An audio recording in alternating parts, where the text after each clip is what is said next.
Have you ever been in an awkward situation? When you edit your footage, you realize that the video has been shot without any movement? Reshoot the video would not be a helpful idea. But what if you can adjust the camera shot when you edit the footage? All you need is a video editing tool that enables you to do that. iMyFone Filme, here to unleash the power of your mind. It can move the camera shot during the editing, even when you haven't moved the lens during the shooting. For example, before you pan and zoom the video, there may not be any focus for the audience, like this. But what if you could move the camera shot, pan and zoom the video? You could turn your video like this.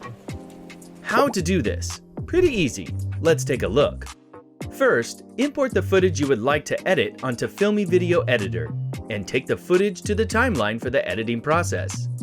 Then, click to select on the footage and click the crop icon to make the cropping window pop out.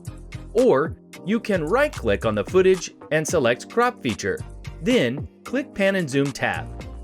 A pan is when the camera moves right and left while filming, and a zoom is when the camera either moves closer to one part of the frame or seems to through the use of a zoom lens.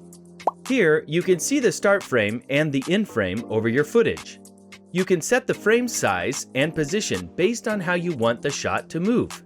Here, I would like to adjust the frames like this.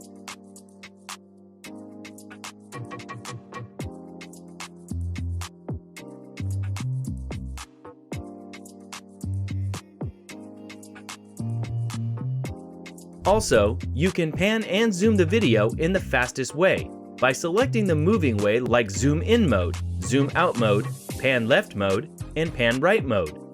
Or you can cancel the moving effect by clicking here. Isn't this easy to do? Edit and move the lens in the post-production, even when you don't do it during the shooting? This can be really helpful to make the video even better when the idea doesn't come up, and you just bring it up when you're on the editing floor. Alright, that's today's tip for making your video look better. Any more video editing tips you want from Filme? Feel free to leave your comment below, and this would be helpful for us to make some better videos for you. If you found this helpful, make sure to give us a big thumbs up, and don't forget to subscribe to our Filme YouTube channel. I'll see you next time.